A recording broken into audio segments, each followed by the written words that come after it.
Hello guys, welcome back to my channel. Today I'll be reviewing, ranking and rating every solo album released by an NCT member. This is a video I wanted to do for a long time, and now that Mark has dropped his first album and I finished my exams, I asked myself, why not? Before starting, I just wanted to say that I rated songs on the albums out of 5. The criteria I followed will be written in the description if you're curious. So sit down, grab your favorite snack, and let the show begin.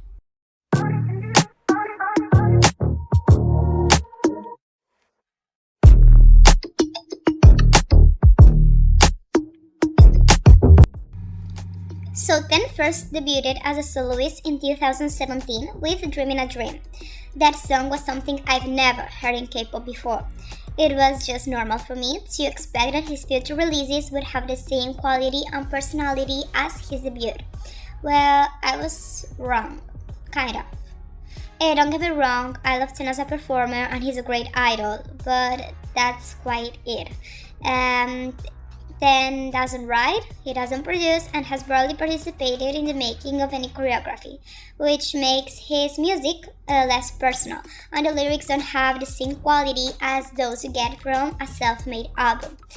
Standard sounds very NCT-esque, but that's not a complaint. The song overall is not bad, a basic song about a guy who falls in love. The instrumental is again nothing you won't expect from NCT. But that doesn't mean it's bad. In fact, that's good.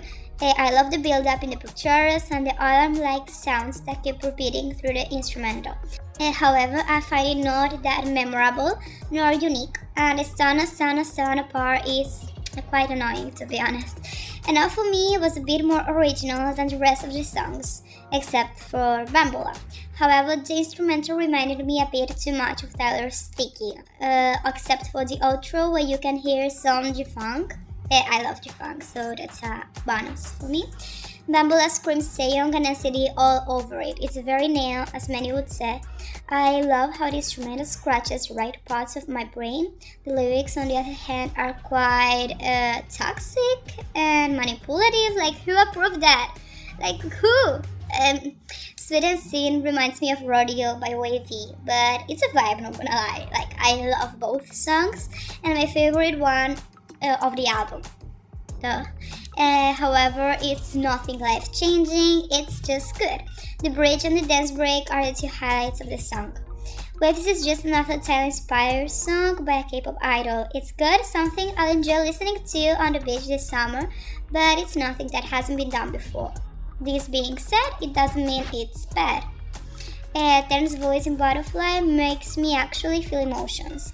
I'll never understand the hate train towards slower songs. Like, most of the time, those are actually the best in the album.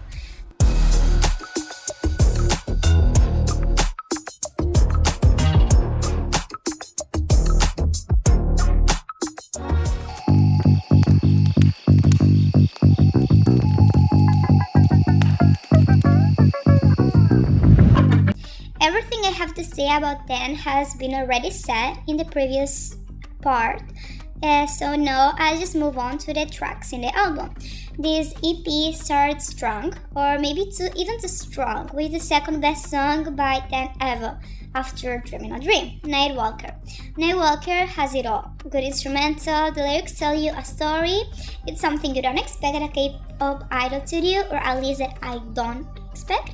And it personally makes me feel anxious and uneasy, so we have the feelings in here.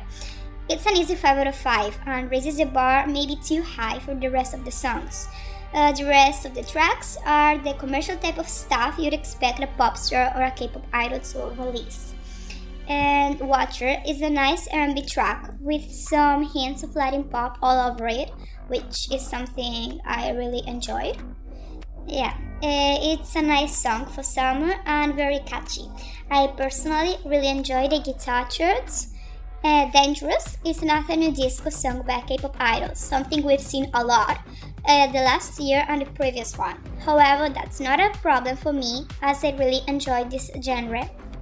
On Ten brings something new to the album, as it is way more rap trap inspired than the rest of the songs.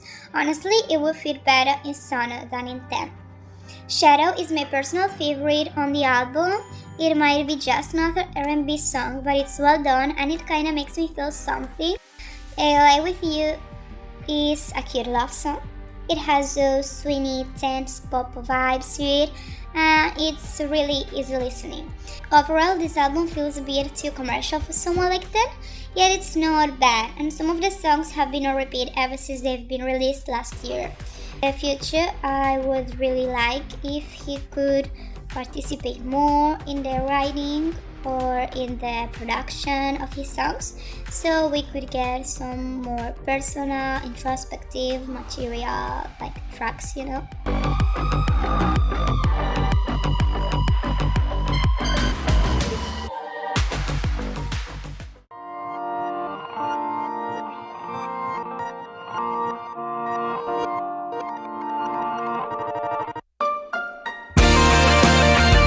We are now starting to improve in the writing area as Young is credited as lyricist in 2 of the songs.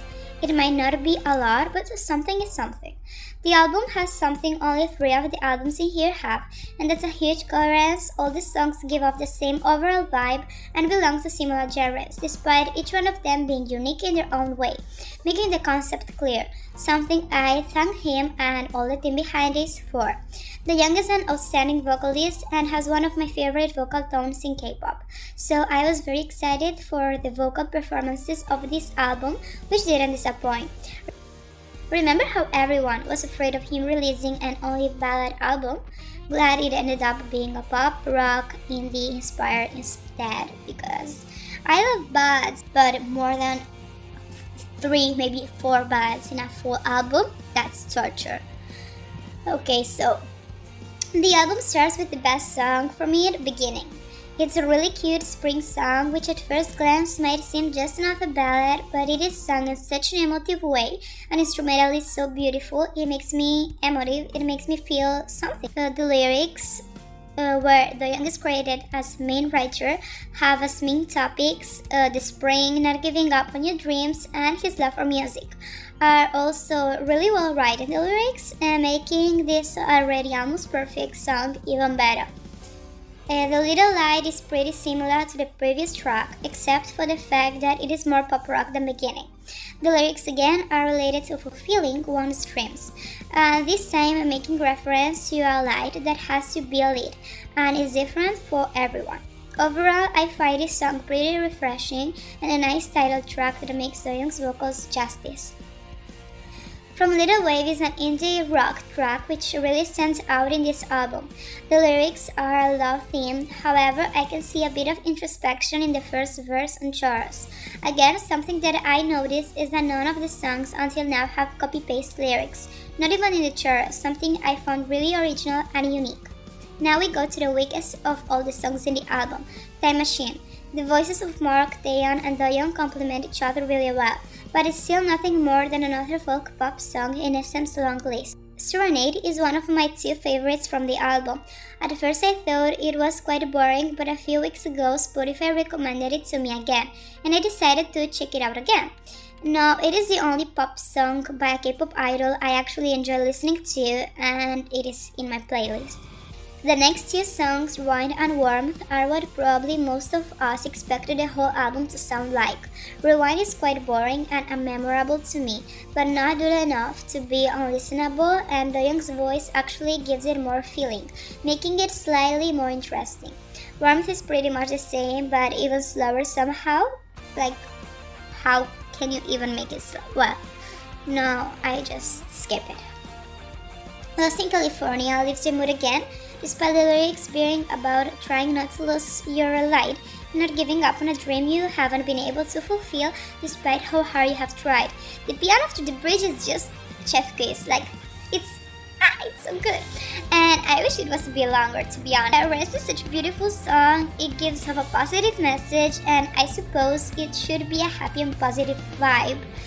However, I can't help but think of when Doyoung cried and told us it's okay if we take a rest from being seasonings after happening, you know what, you know who.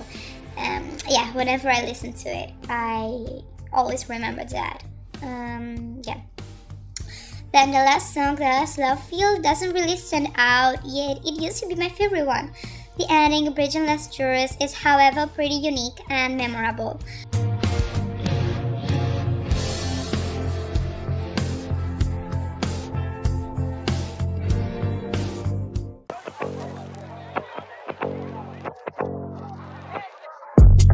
I'm a huge R&B lover. Give me any song of any soul or rhythm and blues subgenre except for pop soul and I'll eat it up. Like, there's no alternative or contemporary R&B or trap soul or right now I can think of any other subgenres. So when I knew Jaehyun was making an album full of R&B and trap soul, of course I knew I love it.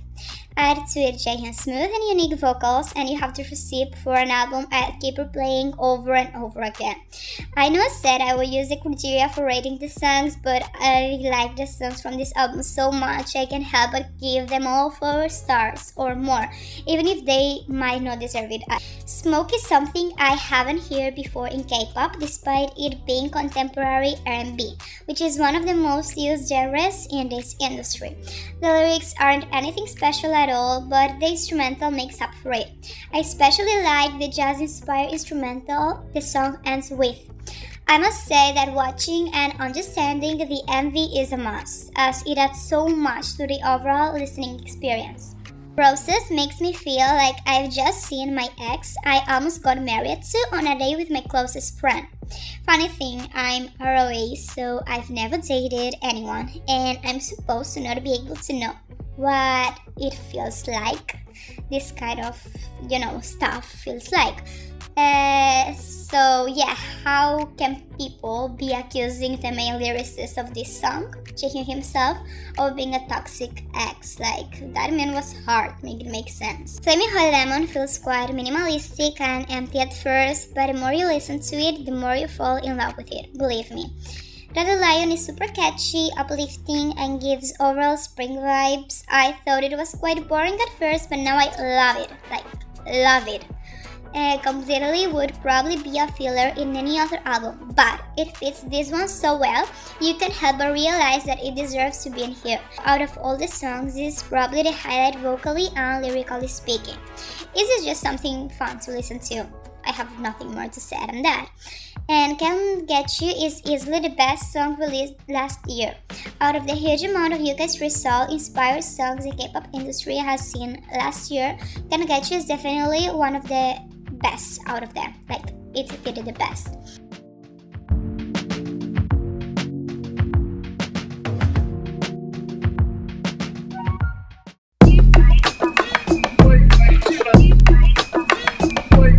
Shalala is the first album released by any NCT member, and it's released by none other than the leader of the group himself, Taehyung.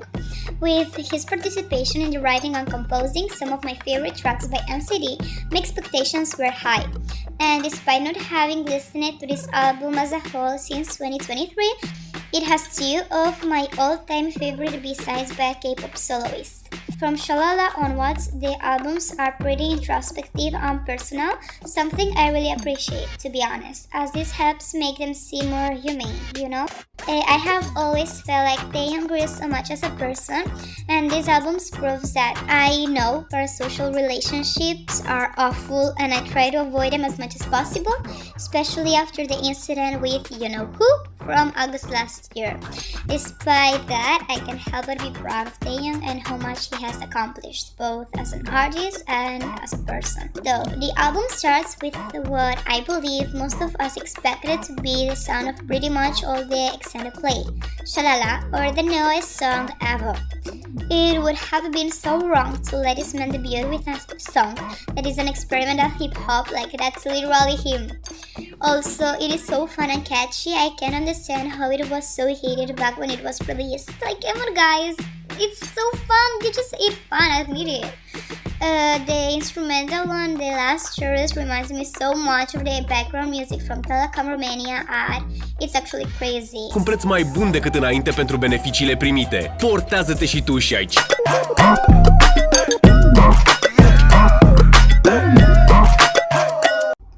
Guando is a bubbly lofi hip-hop song, and it definitely embodies the positive vibes Taeyong was going for while writing it.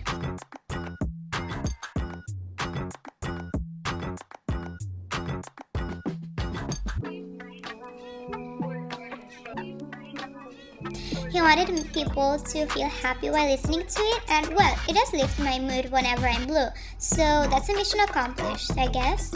I find the contrast of the lyrics speaking about wanting to break up with what seems to be a toxic partner and the upbeat and summer instrumental really interesting. Move, Mood, Mode is the most commercial song from the album, but it doesn't necessarily mean it's bad or boring. It is nothing special or new though. So I'll just say that Wendy's voice complemented Taeyong's really good, making it a bit more memorable. Virtual Insanity, firstly released through Taeyong's SoundCloud, is such a vibe. The lyrics make no sense at all, but that was Taeyong's intention, and honestly, it's one of the few times I don't mind the fact that the lyrics are just there. Taeyong said that he wanted to make a futuristic and fun song, and congratulations to him because he made it. This song is just so messy, it kinda makes it good and memorable. Honestly, it's good. Yeah, I never expected to say that about a song that sounds like this, but it's good. Yeah, you'll catch me listening to it. Ruby is such a beautiful song. Taeyong is a rapper, and if I remember well, he even said that he was tone deaf once. Yet his voice in Ruby actually gives it even more feeling. So congrats to him for improving. The bridge especially is a masterpiece. And mind you, I'm not one of those people who overuse this word. Average K-pop stan. I actually have never read an English translation because I know that I'll cry and I don't want that. I hate crying.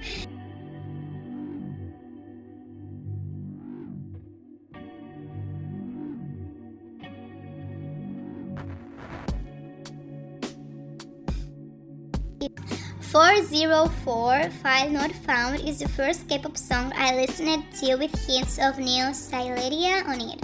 Well, it's not neo-Sileria at all. I'm sorry if I'm not pronouncing it well. I know it's not neo-Sileria at all. It's more chill wave instead, but it quite reminded me of a Siletic genre, but I know it's not that at all. It's not even inspired by that. It's just hint to it. Taeyong described it as the darkest song on the album, which I agree with. The screaming in the chorus and the electric guitar chords before entering the bridge, as well as the slight switch up after it, are definitely the highlights of the song. It being a message from himself to himself, it makes the lyrics even deeper. "If you swallow a pink pill, you will find peace like magic," followed by "I hate myself so much, I'm afraid of losing you," and that "you," being himself, actually stuck with me. "Back to the Past" is probably one of the songs with the saddest lyrics, as you're literally describing Taeyong's memories from his pretty hard childhood. Economic struggles and hunger, not having dreams or hopes, feeling like a failure, etc. This song made me appreciate how lucky am I to have had an actually nice childhood.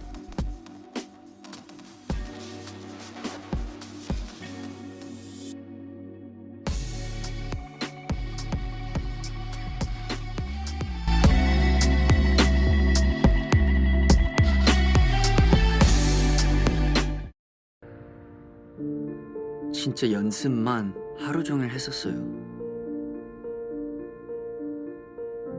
가끔 고민하는 것 중 하나는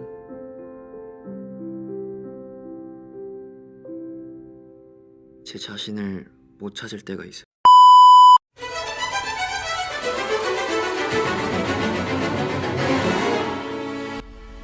Now I know many people have called it the worst NCT solo, or at least on radio music they've done that. Okay, but I believe that's because expectations were too high. Volume Child, an incredible promotion this album had for that. And to be honest, at first I was quite disappointed too. Like, I was expecting alternative pop and art pop, maybe some alternative rock other than 200. You know, more alternative music. We had experimental stuff in here, but it lacked alternative R&B. Only one song from that genre. Come on, Mark, you can do better. And yeah, But after the third listen of the album, I admit it was released last week, but I'm obsessed. But after the third listen of the album, I understood why each of the songs was selected to be in here. At first, I believed it was quite messy and not cohesive at all. But now I understand that it is made in this way since each one of the 4 parts represents city Mark has lived in. No, I must say that probably one of the reasons I understood this album is because I relate to Mark in some ways. As both of us are second-generation immigrants, so I know how it feels like to think that you don't belong anywhere. 내가 한국인이야? 캐나다인이야? 하면 대답을 또 못하겠더라고요. And I was also born in a super Christian family, even though I believe we are from different branches. So knowing that the album was slightly inspired by it made me super happy and excited. Mark has also participated in the writing and production of many songs from this album, and knowing how good of a writer he is, my expectations for the lyrics were incredibly high. I'll start talking about Toronto's window from the end with a line that struck me. My mom raised me like an angel. My dad taught me how to fight devils. Again, I relate to it a lot as I was raised the exact same way, or the way I interpret these lyrics to be. This last part, my dad taught me how to fight demons, is sung a cappella without instrumental. So it makes it even more impactful, like when the instrumental suddenly stops right before this part of the song, like this last lyrics. So it's a good one. This one is probably the best written song in the album and the most personal one, disregarding his idol persona, which those kind of personal songs, we'll get to them later. 1999, Baby bringing a brain slap to the industry is probably the best line out of the song. The MV is also super entertaining. Flight to New York City brings us to the next chapter of his life, therefore the next chapter of this album. It really reminded me of the interludes we used to get back in 2020 from NCT because of those mix with more ambient, laid-back music, and then suddenly the trap, EDM, sound. That's super NCT 2020 colored. Now, Righteous starts saying to bands that I represent, right? And now I believe that he's talking about Super M and NCT, or NCT Dream and NCT 127, since Super M is nowhere to be found.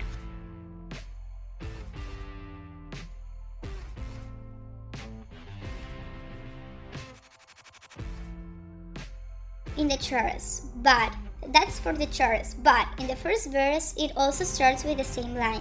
In this case, I believe it's more about a metaphor of how K-pop is not the holiest industry out there, if you know what I mean, and he's somehow part of the industry while also being a devoted Christian, and I believe that's due to the "But Only God I Serve" that is sung afterwards. I like how some verses are screamed, so they feel more powerful, one of the few things I actually like about Rage songs, and I actually can understand why it fits in the album despite not having understood that when I first listened to it. The line "rumors are spreading saying we're all just statues, but the rumors say statues gonna breathe soon" also is pretty interesting to me. Actually, I think that the New York City section of the album is more like his K-popish side, if you know what I mean, even though I thought that would be the Seoul City part, but it's not.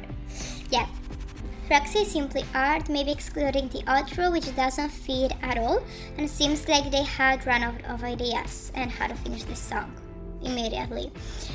Firstly, the name Fraxia is already interesting as it comes from the Russian word infiltrator. Now, this explains the song and the MV perfectly, in my opinion. Also, I never expected any company to be mentioned in an idol's song, and I honestly could make a whole video essay talking about Fraxia, but I won't since I'm too lazy for that, and honestly also quite busy, so yeah. Now we go into the Vancouver section with no interlude, sadly, which starts with one of my favorites from the album, Vancouver. Honestly, the first time I read the lyrics, I actually cried a bit, not very much, just 1 or 2 tears. You don't know how much you miss home until you actually go away from it. And I also enjoyed the instrumental bridged a lot. Like, it's so good, it's actually crazy. Maybe I'm a bit too biased towards this song because I can actually understand it, and since first-hand experience, it's different. Maybe I'm just overthinking. And no, I'm not a fan of folk pop, therefore I'm not a big fan of Loser, but I find it listenable. I also find it a bit too repetitive. Having said all of this is definitely going to my study playlist. It seems like watching TV is a fan favorite, and I can see why, to be honest. I can see why y'all like it so much. It sounds so trendy thanks to the Jersey Club all over the verses, yet it's also new, at least in the K-pop scene, thanks to those gospel-like vocals in the chorus. Now we start this soul part with a collaboration with Haechan, who's been with him almost ever since he moved there. Honestly, it makes a lot of sense for him to have a song with Haechan in his autobiographical album, as they've been almost inseparable for over 10 years, making him an important part of Mark's life. The voices also sound really good together, but I expected Plus Editor Present to be something more musically interesting than just that trap song, and that's just it. It's plain trap with pop rap.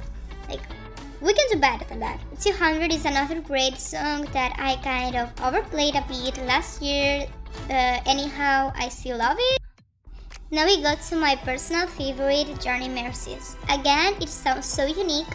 In another album, I would believe it is just another love song. However, in this context, I heavily believe it is either about missing Canada or something he left there. I also love the chill vibes this song has. Mom's Interlude is something I don't think I listen to again if it's not while listening to the album, but it doesn't mean it's bad. In fact, it fits the album perfectly, as it is basically a summary of it. Too Much is also a good summary of the album, and I can understand why he chose to close the album with it. Similar to Journey Mercies, I believe it's not a love interest who's talking to, but rather God himself.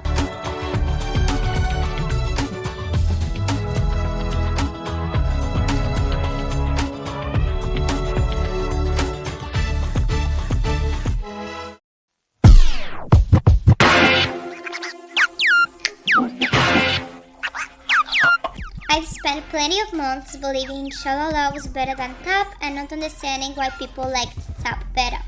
The other day I was listening to the album again and I finally understood why.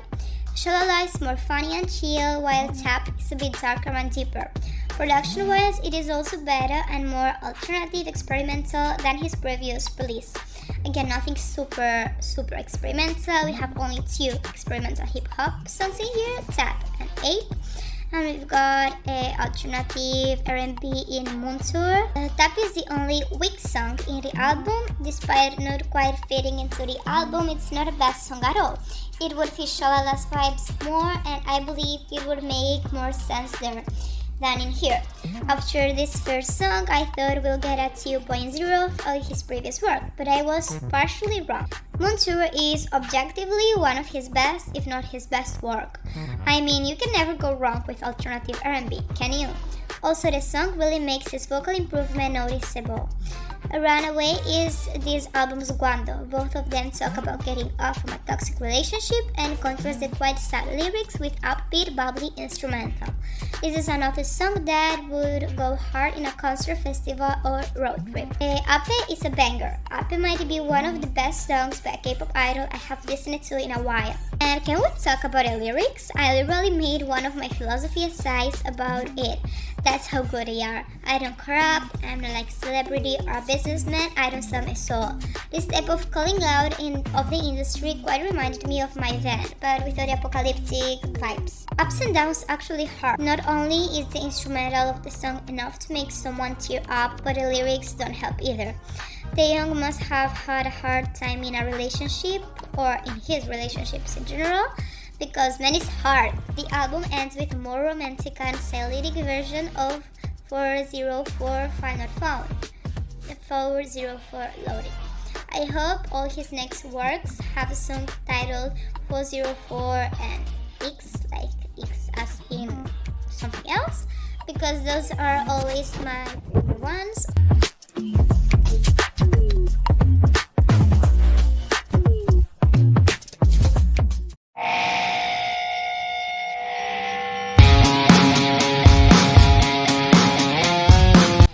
As a soloist is not K-pop. There's not a single K-pop element in his music, not a single hint of K-pop on there. It belongs more to the visual K scene, I believe, and knowing his love for metal and rock music, I wasn't looking forward that much to the album, as I only started to like this type of music recently. In fact, it was this album that what made me realize that maybe there were rock songs I actually enjoyed. I didn't get it when I first listened to it last year, back when it was released, but in January I gave it another try and I immediately understood why people were praising it so much. This album has again the advantage of having Yuta credited as a lyricist of some songs, making those more introspective, personal, and letting his artistic side show. From the lyrics to the instrumental, last song is beautiful, and I'll be glad if you could recommend me more songs like this. The first time I listened to Of the Mask, I was like, how can people really like this kind of music? It is way too noisy for me. The second time I was screaming the few lyrics I could understand and vibing to it. Yeah. I personally love the lyrics and the meaning behind it. Overall, this song is super Yuta-coded and is something you'd expect him to release. Save You is another noisy song that goes hard in the gym. Please SM let Yuta write more lyrics because he's amazing at doing that. And I love how the lyrics were about not letting your own fears control your life, as I have been struggling a bit nowadays with mine. That. Yeah, my biggest fear is that. So listening to this song is somehow comforting. But Euphoria is probably the only commercial song in the album, as it fits what I imagine when I hear the word J-Rock, as someone who doesn't actually listen to it at all. Actually, again, it doesn't make it bad. This is perfect for concerts and music festivals. Prisoner is my favorite song from the album. It is just so beautiful, refreshing, and comforting. I just can't not love it. It kinda also gives off summer vibes, and it's not as hard and as noisy as the previous ones, so it's more suitable to people like me who aren't that familiar with rock and metal genres. Goodbye is probably the song that highlights Yura's voice the most. The lyrics also seem like he's talking about an ex-lover, but it is actually him talking about finally letting go of things that held him in the past. This extended play ends with another version of the already known song Butterfly, which he performed both in one of NCT 127's tour, I believe it was the second one, The Link, and the Disney documentary. I like the original version a lot, but this one is somehow even better.